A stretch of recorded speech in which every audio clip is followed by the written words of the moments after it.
What's happening, friends?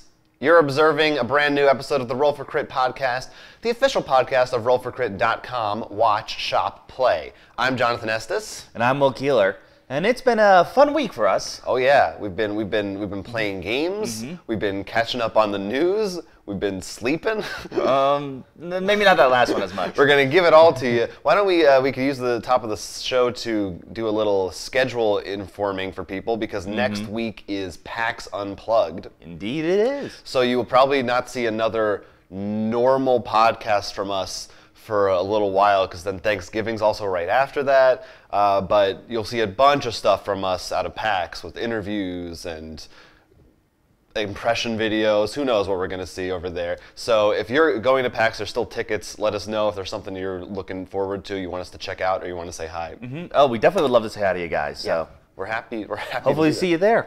Yeah, but that should be really, really exciting. Now, the big news is brewing up this week. Honestly, this is going to be one of our best shows we've ever done. We have fireworks. Yeah, just wait till the end. And you can't skip or it won't work. So here's a news story that we covered in February of 2016. And like a zombie, it has risen from the grave to haunt us once more. There are talks, rumors again, that Hasbro is in talks to purchase Mattel, that they would acquire Mattel wholesale. And as I said, we've covered, there was also a rumor of this happening over a year ago. Back then, I think it was murkier, that maybe they were just merging, not one buying the other. In light of this news, Mattel's stocks have jumped 20%. Ooh. Which is pretty big, and Hasbro's got a little bit of a jump too. But nothing is, it's all still speculation. We don't actually know anything official, so again, none of this might matter. So it's a little weird to talk about this, because I feel like we've talked about this already. But I don't know, maybe there's something to be said about these big company rumors that keep coming and going. Well, it's because we already see so many other companies in every aspect doing that. I mean, how many times have we talked about Asmodee doing that? I know there's plenty other research, even like simple things as like cardboard box or like can production, where like the companies are merging there. Everyone's just merging into giant conglomerates to get pseudo monopolies. Yeah, well, there's also just recently rumors of Disney buying Fox. Yeah, that was their big movie production studio. So, everybody wants to have everything. Well, everyone wants to have control, so they don't want competition, I think is more of the... Yeah. Who wants competition? The consumers. Yeah. They're the only ones who lose. Of course, if you're not familiar, Mattel has properties like Barbie, Hot Wheels, and many others. Fisher-Price, American Girl dolls as well. Yeah, so I don't know, maybe potentially there's a world where Hasbro buys those out, and maybe we see board games based on those properties. Or we get our first official, not only Transformer Hot Wheels, but Barbie Transformers. Oh, that could be good. What would Barbie transform into? Like a pink minivan?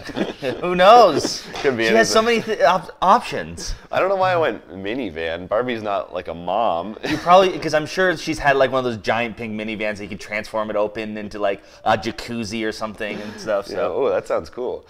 Anyway, yet again, this maybe in another year we'll be covering the story again, and nothing will come from it again. But if you have any input, any insight to the industry, Mattel toys you want to see become board games, perhaps? I don't know. Let us know. It could be interesting. However, more interesting than all of that, we've got some news of an existing property turning into a board game, one that's very near and dear to our hearts, Jurassic Park. Mondo, the same people who are just put out the brand new The Thing game, Infection at Outpost 31, announced recently at their convention that they are also working on a new Jurassic Park board game. It is called The Chaos Gene. Jurassic Park, the Chaos Gene, of course. We know very little about this game. The information that we have right now, it's some of the same people who worked on The Thing are working on it. It is a 4-player asymmetrical game, so everybody is a totally different role. And unlike we've seen a couple other kind of dinosaur games in recent memory. The one that that was on Kickstarter, what was it called? Dinosaur Island or something? Yes, that was one. Which was more of a kind of like the Dino Tycoon take on it. Yeah, I think the two that I recently brought up were both of that vein. This one, at least from who your optional characters are to play as, sounds very different. The 3 choices they've told you can play as are InGen itself, so the company InGen, park guests, or one of them is a group of raptors. Now, is this all competitive? I don't think they specified, but it sounded like, yes, competitive. That's my guess. And they also said it's going to be based on the first movie, I think, which is interesting because they said park guests. In the first movie, there weren't really park guests, but I guess they mean they could kids. They could also mean by first movie they want to set it around that time because that's one of the, I think, big hassles or joys of back during the 80s and 90s of these movies. It wasn't like, oh, hold on, let me take out my cell phone and internet. Right, yeah. That could put a damper on things. So, I mean, what do you think? Playing those roles, how is that going to work? Because it's you're controlling a whole aspect of the game. It almost sounds more like a sim management style game, but you only have one aspect of the park. Interesting because looking those through, you can sort of probably guess what their goals are. The park guests probably want to survive. Raptors want to eat everyone, and InGen wants to contain the situation, which is interesting to see how asymmetrical it is. However, also, I guess to me, one of the things I would like to see how they do, because part of InGen's sort of corruption of trying to obtain it is that the park guests aren't really know that. Like, you don't know how much they don't care, or they're just there for the gene or the company that's trying to steal the gene. So I'm curious to see how that can go through. Like, how much will they interact on a direct level, if at all? And I'm curious how different the asymmetrical can be, because that's very interesting and challenging to balance. Yeah, no, that's for sure. But I definitely think that's the thing that's the only thing we know, but that's what makes this sound so interesting. That everybody has a very different goal, which is we've seen in board games before, but most of them are not like that, and it always is a very unique mechanic. What do you think? We know there's going to be at least one more option to play as. Is somebody just going to be a T-Rex? Will they have specific? Because right now it's all very general. Maybe there's a park staff. Maybe someone is just Dennis Nedry or something like that. I definitely think one of the options is actually the rival company, because that would be a rival for the hygiene. T-Rex I could see more as more like a not really another player, but a sort of board-controlled obstacle. Yeah, that's interesting. The T-Rex was sort of a mess for everyone. That makes sense. Yeah, it'd be the chaotic obstacle. This is assuming they're only pulling from literally the first movie.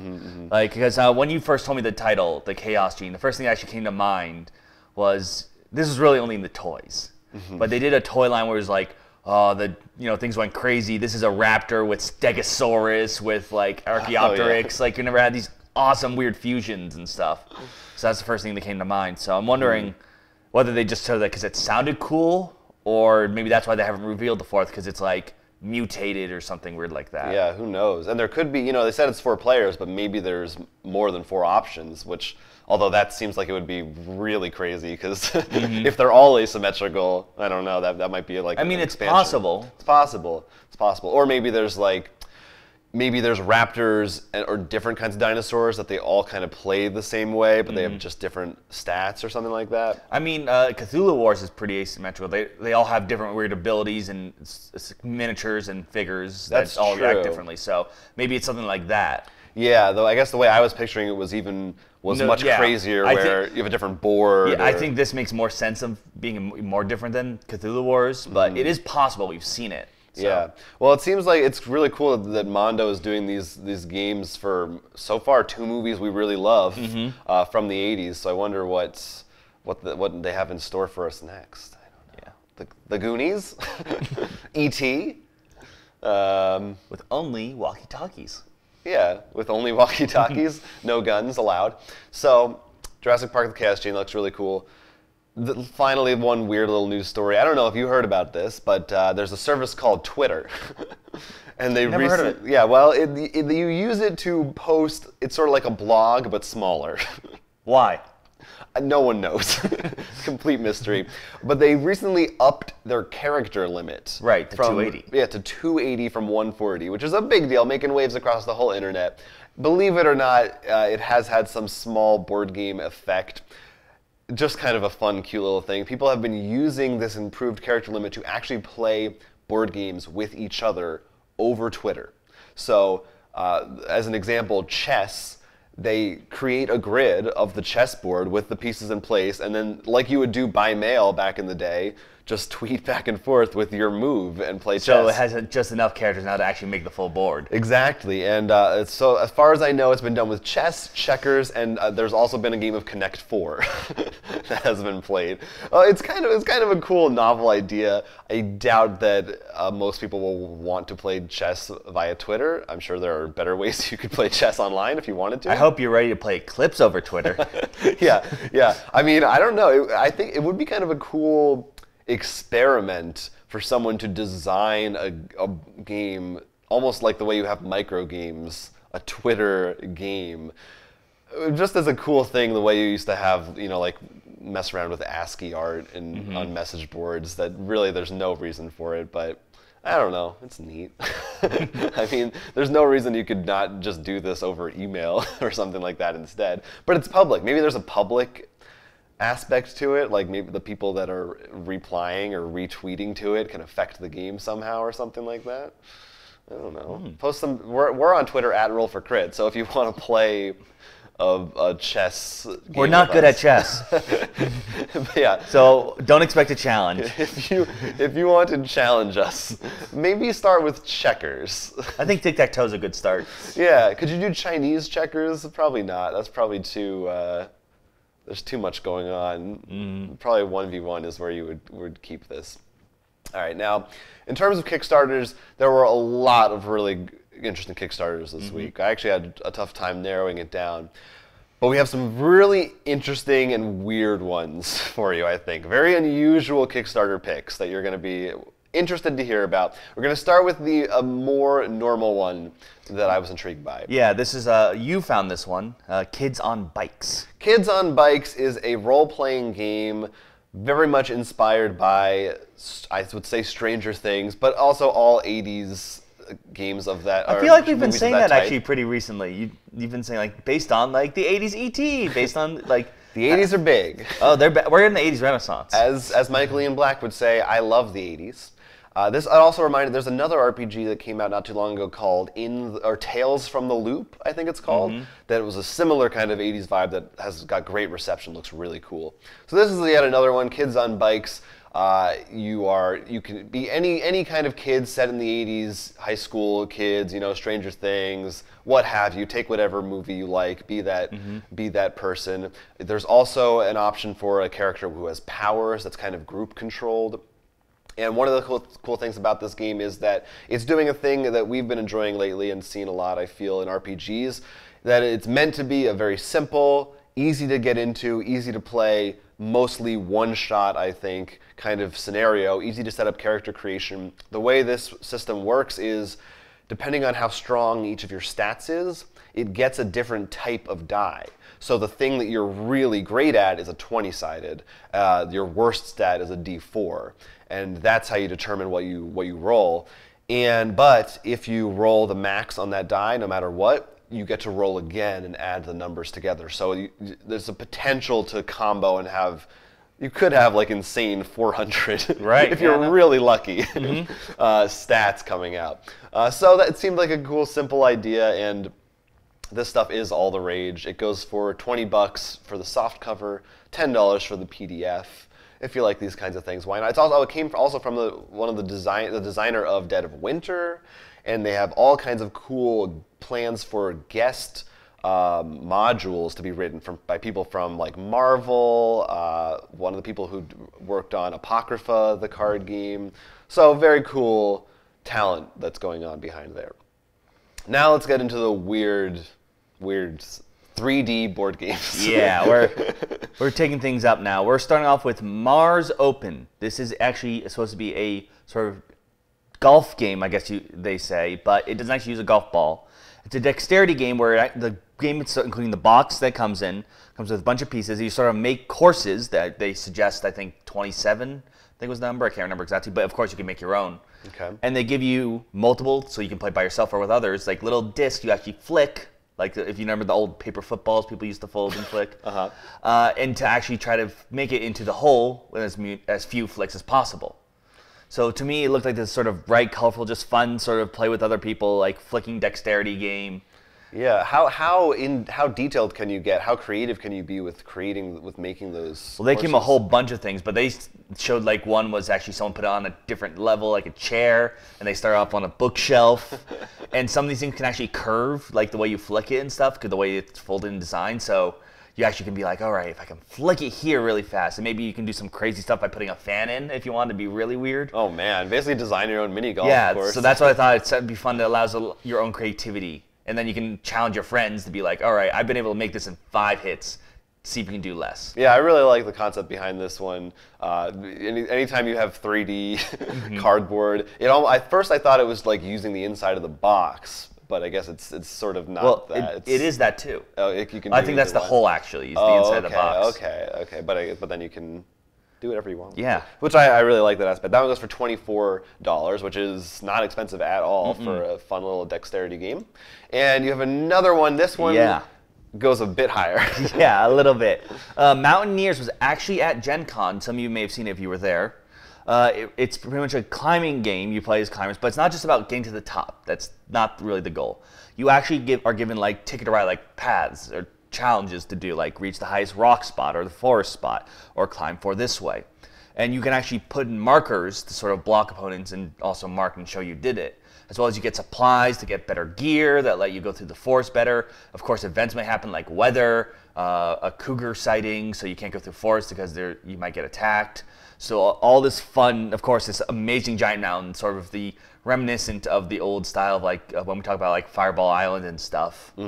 So it seemed to have that kind of fun concept, but adding a lot more complexity in terms of events, item buying, and sort of these secret paths and to get points and stuff. Yeah, it sounds really awesome. It sounds really cool. It kind of reminded me also a little bit of the Zombie Tower 3D game we played. But in that game, like you weren't allowed to look at the other players. Yeah. Or like I assume in this one it's a mountain, you can see around it as much as you want. So that's cool. It's competitive, I assume, but it'd be cool if I feel like it'd be cool if there was a co-op variant. I feel like you could come up with something to maybe they have one. I don't know. That one goes for $49. Mountaineers. And finally, we're going real weird and real big. Yeah, this one is... This game is called the Enigma Box, and essentially it's an escape room type game where you have lots of puzzles and riddles to solve, and physical objects come in this box. I just realized, because when I first saw it, I'm like, oh, it's like a legacy puzzle game. And all of a sudden, yes, that's an escape room. I just realized that's literally... Yeah, you just combine them together. What's different about this from a regular escape room is there's no time limit. Right. You can do it by yourself or with as many people as you want, but it's kind of assumed, I think, that it's going to take you a long time to play. It's not like you play a session and then put it away and play another one. Like self-contained scenarios. It's one long journey of puzzles, and the idea is it's based on like they found it in Jules Verne's grave or something. Like it's got this. It's real events. Yeah, based on real history and stuff like that. And you know all this crazy stuff in it. Like comes with like statues you have to rearrange or like a decoder. Comes with like VR, so you look through and have to look around different places in the world. You have VR glasses for your phone, as well as an app that does AR, so you'll see stuff on the board that you're looking at. A shirt that you'll have to put on, and someone has to use the AR to look at. Like it's crazy. They want you to really feel like it's what's that Nicolas Cage movie? Treasure? National Treasure, or I mean Indiana Jones, Uncharted. But I mean they really hype it up. No, it definitely has that kind of feel to it. Like it's just all these crazy components, or like any of those kinds of movies, like you said, or Da Vinci Code kind of deal, where you're like each time you unlock a code unlocks the next thing. It's not like the small 30 minutes to get out of a room. This is really going on a journey. So literally, because you go around the world with the AR and VR. And Yeah, stuff. yeah. I mean, in terms of at least from the look of it and the components, it looks really amazing. The details of it. Ultimately, what it comes down to is, will the puzzles actually be good? Like, that's the make or break, and that's the hard thing. I kind of hope they release some kind of a mini print and play, and maybe they have some samples of the riddles on there I didn't see. But if they can live up to the ambition of this project, it seems kind of amazing. Well, apparently enough people believe they do because it is funded. It got funded. It goes for... Or it's reached its funding goal, you should say. It's not like it ended and got funded. Right. It's everybody might back out at the last second, technically. Or they could cancel, you know. But if you want a piece of the action, it goes for $200, $199, and they also have a deluxe set, which goes apparently with more puzzles. I mean, yeah, which I mean, if you're paying $200, you might as well upgrade. So yeah, I mean, it might be worth it if you have a few friends who are into this kind of thing. And I mean, yeah, it sounds really awesome, and I definitely agree with you. It was one of those things we both saw. We're both like, I mean, it sounds pretty cool, but yeah. I will say this though, they have like a box of like quotes, and it looks like they just chose the most random parts of each description, just like an interesting box. An interesting box. What a mystery! Like, yeah, those reviews might be. They did have some reputable sources there. Yeah, it's just that it's so weird what they pulled out. Yeah, it's an enigma. Maybe there's our hidden clues. Ooh. Maybe in the box you're gonna have to look back at the Kickstarter page. We've ruined the surprise. Let's check in with the Meeple Gallery because there were some pretty good comments, I thought, from the last week's episode. We talked about the new Dragon Ball Z partnership with IDW and what other kind of Shonen Jump or other anime games we might want. Green Stuff Games says, I want an ultimate muscle game. Are you familiar with this series? Wow, it's been a while since I heard about that one, yeah. This is, it looks like, it's kind of like a luchador thing? No, it was a long, like, I know it was a Saturday, I'm pretty sure it was a Saturday morning cartoon. I don't think I saw it again until we played the Shonen Jump like Smash Brothers game. I forget what it was called, like Jump Stars or something like that. It was like a Fox Kids morning thing. Yeah, yeah. So sure, maybe it'll happen. Yeah. Keep hoping. Hey, there've been a bunch of luchador games I felt like recently that came out in the last year or two. That was a mini trend that kind of popped up and went away. Could come back. Rico Cordova left a comment about our reading of a Reddit thread, which asked about if there were any games you ever walked out on. Oh, right. Like leaving a theater that it was so bad. And we kind of struggled to come up with an answer. Well, Rico had no such troubles. I think he might honestly just be trolling us a little bit with this post. I don't know. He says, I've walked away from several games. My wife and I are very, his emphasis not mine, critical. I'm not wasting my time with crap games, including Blood Rage, Ticket to Ride, Carcassonne, Five Tribes. He lists many others that we are fans of. Hanabi, Arkham Horror, Time Stories, Sherlock Holmes Consulting Detective, Captain Sonar. Now that's the one I'm interested in because Captain Sonar requires like 6 people. At least 6 people to play. Were you in the middle of the submarine and you just stood up? I'm done. I'm not operating this radio anymore. They were like had to scramble. Like, oh my god, he just jumped out of the sub. That takes commitment. Maybe there's a 2-player variant that you can work on with that. I don't know. But anyway, wow. Don't come to our game night, man. Nah, you can't. Just come on over anytime you want. Doors open. We are going to be playing Ticket to Ride, Arkham Horror, and Captain Sonar, though. Yeah, that's pretty much exclusively what we play. And then finally, Hoser40K asked an interesting question. Love your podcasts. Thank you. That was Thank you. No, they went on. How often do you guys game? And do you each have your own gaming group or exclusively game together? Well, we try, of course, time permitted in events. Every week we have at least one game night, what we call game night, where we try to meet up with our friends and stuff. And yes, we are exclusive to our own group. We are afraid of people. And then I would say during the week, if we would play, it's usually for something for the show, a review copy or a preview thing that we have to get to do. Right. Of course, we can meet up with our other friends and play games. Like sometimes you meet up with some people to play, which I think we will talk about actually a little earlier. Yeah. Early on, we talked a lot more how I'd play with my brother and our friend Mark during the week when you weren't around for a bunch of games. Mm-hmm. But haven't as much recently, But typically, I mean, we live pretty close together, so usually if one of us is playing games, the other one's there. But we also sort of, because we had the podcast, we sort of feel guilty and be like, hey, so remember that hot game? I played it without you. Yeah, it can be tough. It can be heartbreaking. Also, partly because there's plenty of games, which I believe we'll also talk about one in this podcast, where it's sort of like you want to be there for the first playthrough, which just has the little tutorial play. Because then if you played again without them, we'd be like, so I played this game, but because you haven't played, we have to go through the tutorial one again. Yeah. So we can't do the interesting stuff. So we sort of want to get through that together so we can get into the fun stuff together. And even more so if it's a campaign game or a legacy game, obviously. We've got at least 5 or 6 we haven't even started because we're just waiting to get together for that kind of stuff. But let us know what your game group situations are. Do you have like a few different ones? Do they intersect ever, or are they totally separate? Yeah, no. You got your hardcore group and then your party group. You can never let that cross. Yeah, some people probably do. Oh, of course. So leave us a comment. Let us know. If you knew that people that you would walk out of Arkham Horror's Captain Sonar, you don't want to bring them into that group. No, that's a separate issue altogether. Now, speaking of gaming groups, I did, in fact, I went over to, I have a couple cousins who like to play board games with me from time to time. So, shocker, really? I know, it's weird. So this is one of those scenarios where I was all by myself. We actually played a few games. We played Matryoshka, which we talked about on the show before. We also played this game, Role Player, which is behind us, that we really liked. And I actually did it just one-on-one, which worked really well. I think this is a game that works very well with all of its player counts, actually.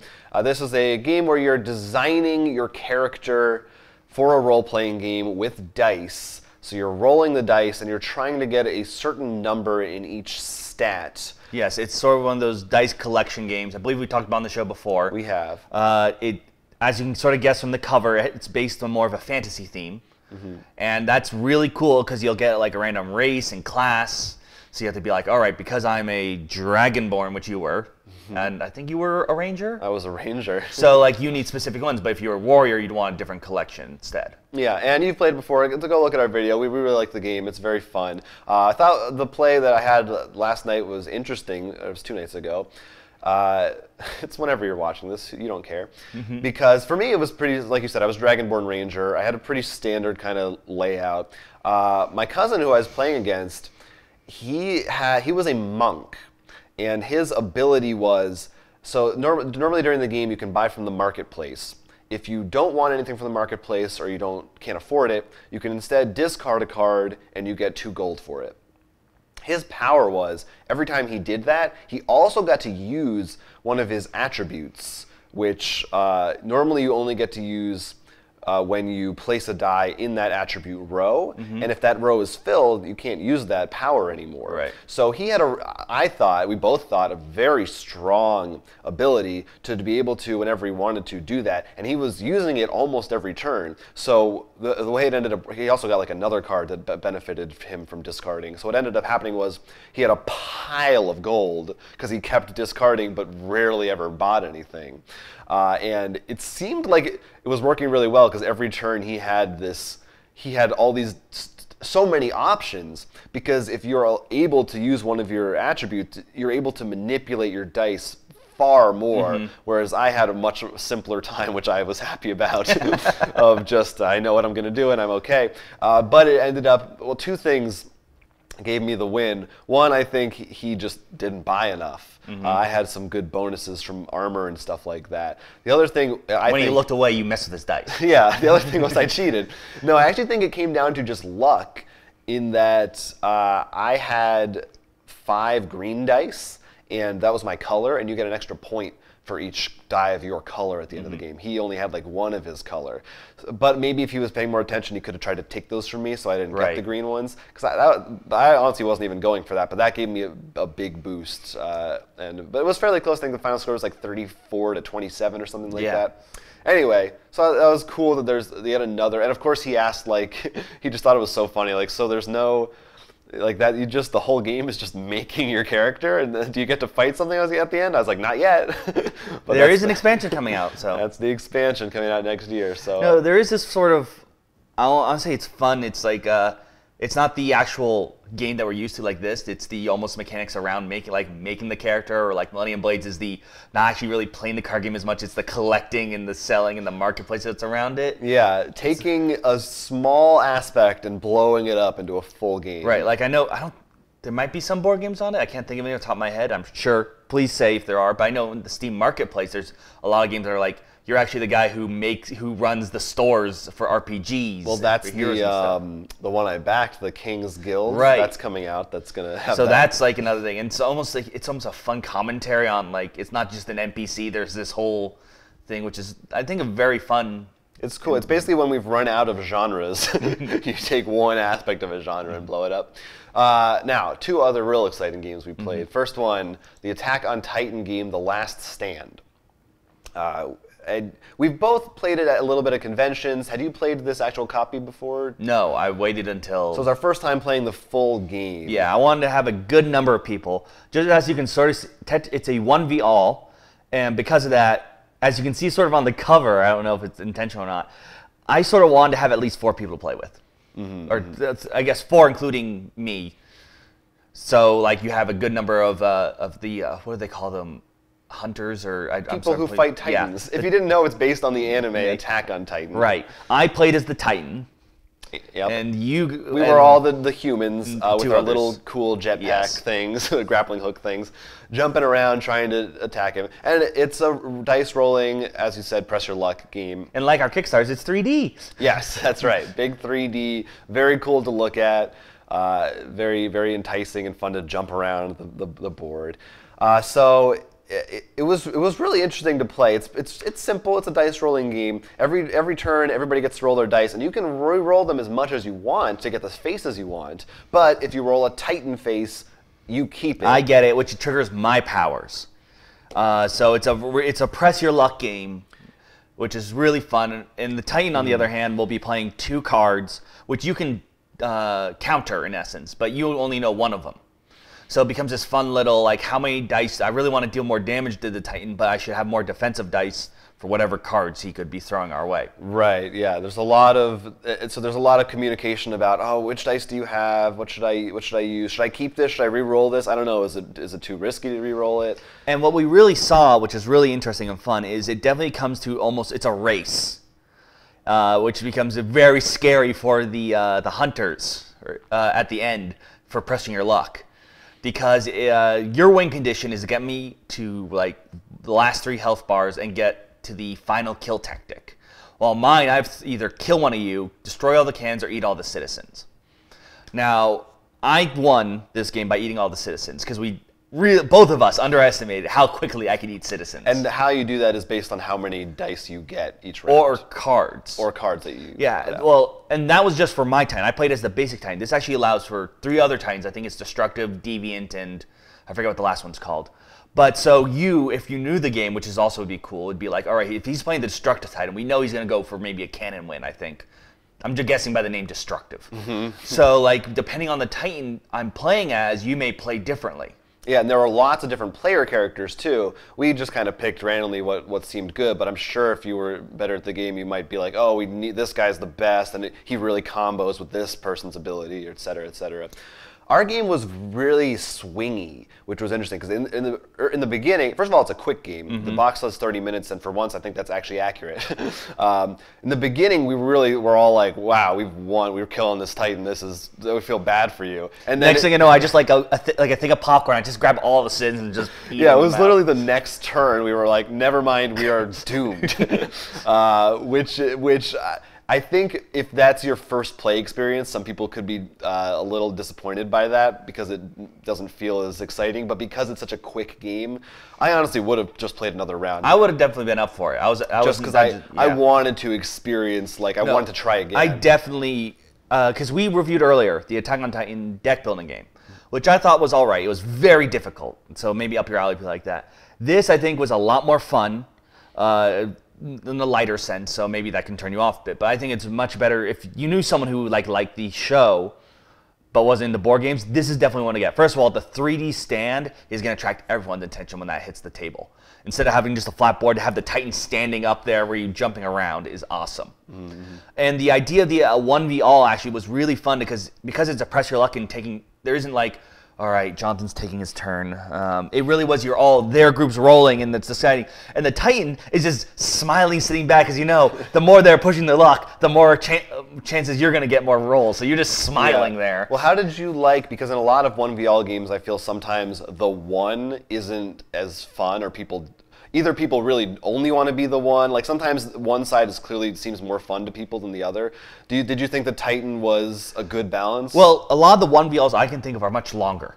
True. And that's the big difference. The Titan's fun is, while I'm not rolling dice, which, that's sort of the fun sometimes, rolling dice, just knowing that, seeing all of you guys like, should we roll this and stuff, you just feel like evil. Just knowing, you don't have to even do anything to make them feel miserable. I wonder if there could be a version of this game where it's fully cooperative and the game controls the Titan. I wonder if they tried that and then didn't do it for some reason, or if they just thought it'd be fun for someone to be the Titan. I do think it's better because it's so quick, you actually couldn't do rotating.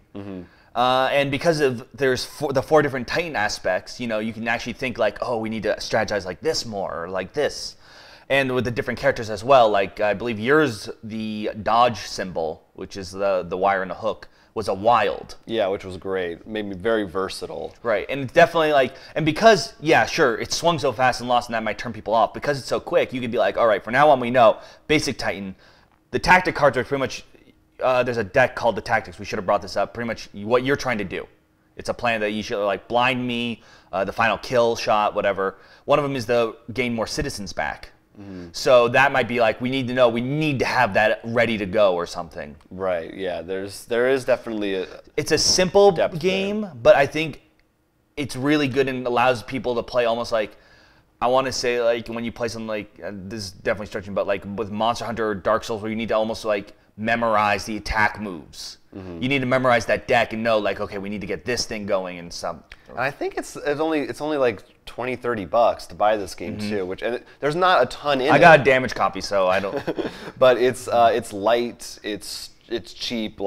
The components are pretty nice for what you're getting. So overall, if you're looking for an Attack on Titan game, this is definitely your best and almost only bet.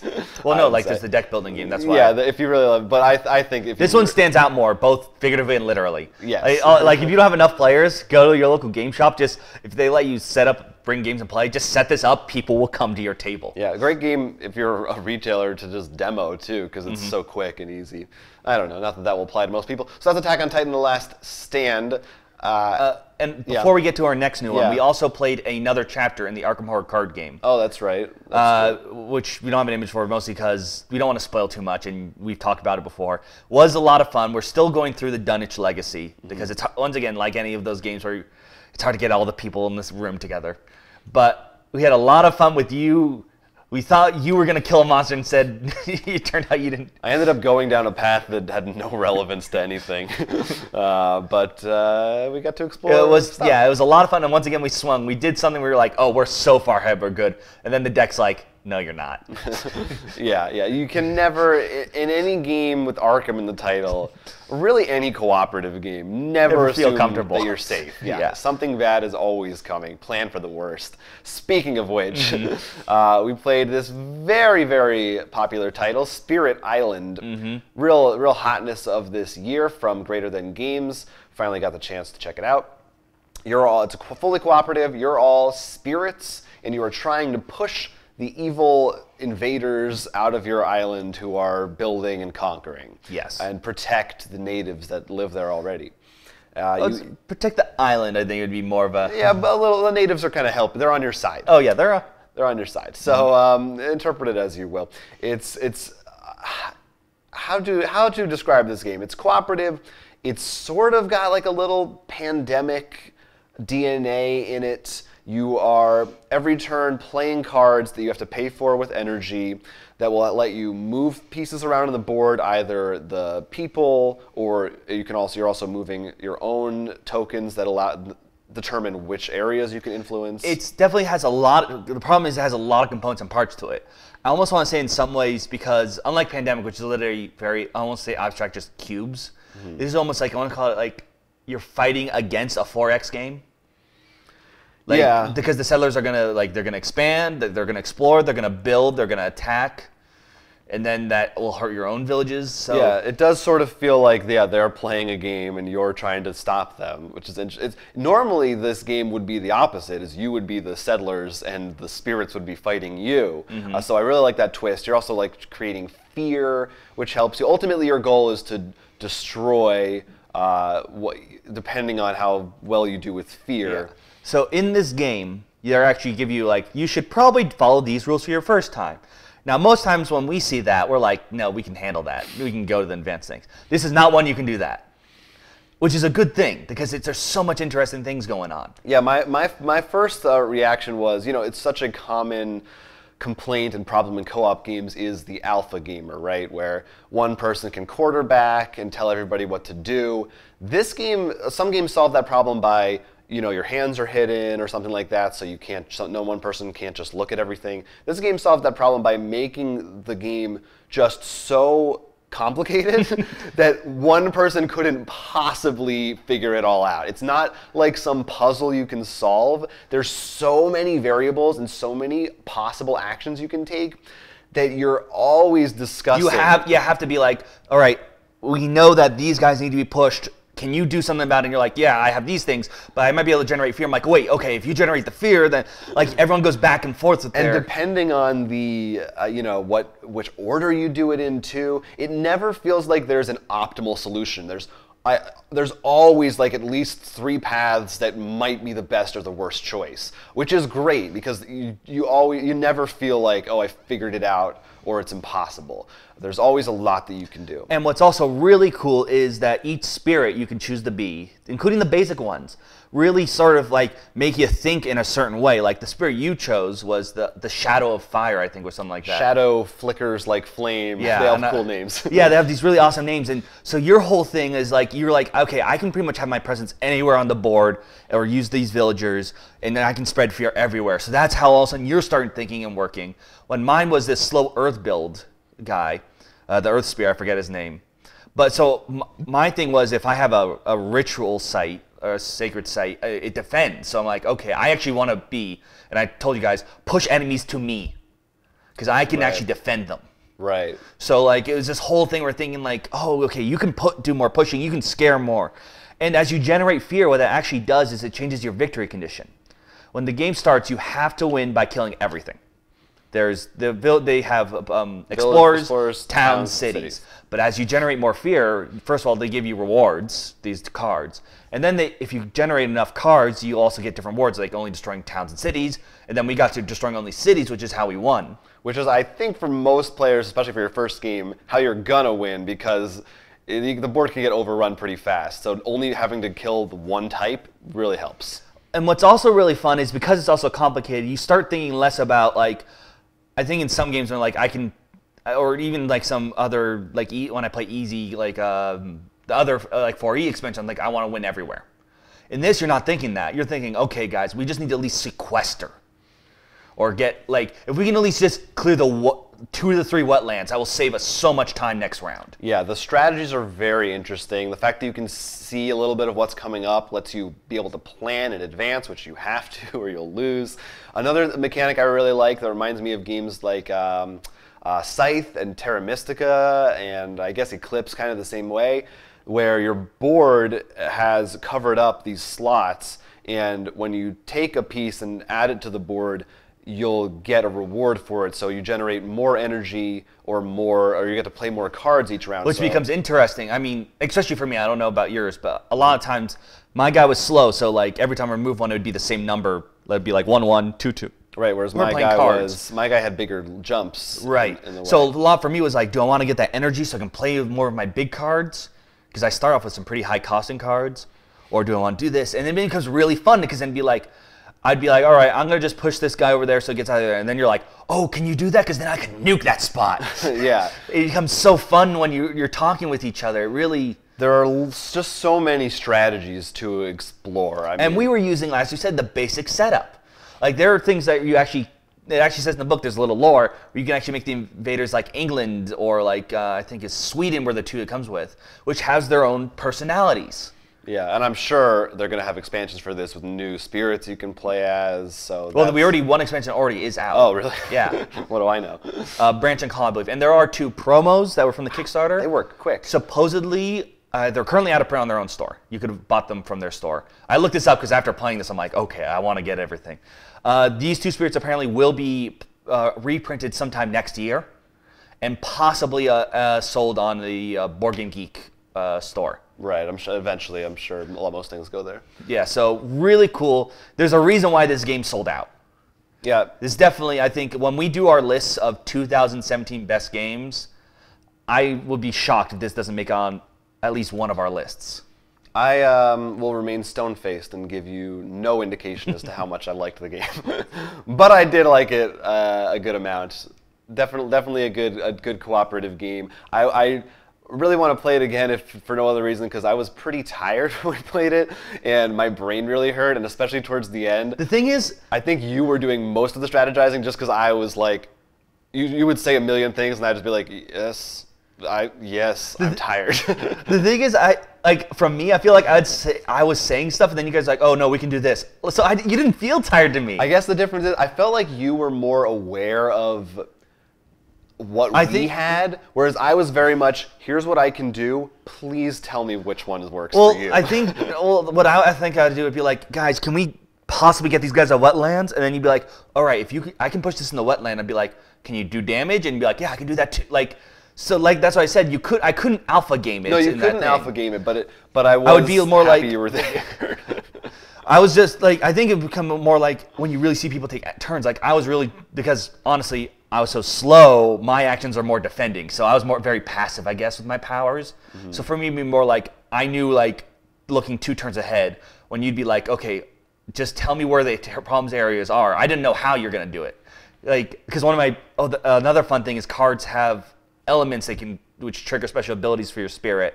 And mine was someone gets to copy their spells. So I'd be like, can anyone copy a 0-cost spell? And you'd be like, yeah, I got that. Yeah.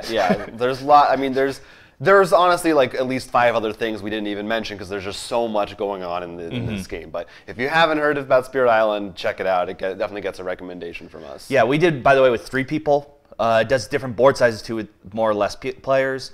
Definitely, I've heard very good things about 2-player. So definitely. And a solo mode is in there as well. So definitely something for you to keep an eye out for.